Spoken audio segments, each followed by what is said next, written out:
Hello brothers and sisters, now we're going to cook or steam the mini crab or the talangka. This is really a good dish for everyone.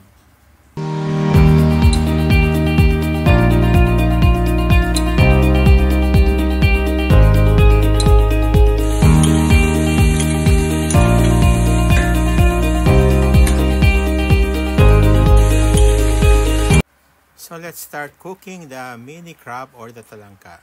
First, we're going to put some herbs and spices like thyme, rosemary, black pepper, and salt. Dear brothers and sisters, kapag hindi pa kayo nakapag-subscribe, nakapollow sa aking channel, please follow Culinary Flavors. Just like and subscribe para sa marami pa tayong magawang mga recipe sa mga susunod na panahon. Now, let's continue.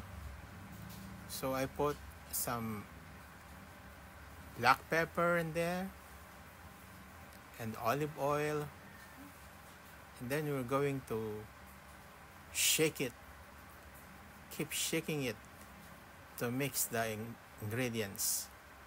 Now, I put a little bit of salt, Himalayan salt, and we're going to cook it or steam it for about 5 minutes. Wow, smoky, smelly good. As you can see, Yan, ready na ang ating talangka at gagawa naman tayo ngayon ng ating sauce or sausawan.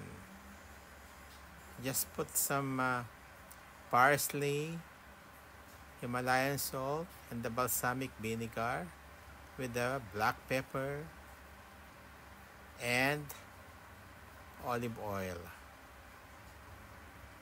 Try it at home mga kapatid.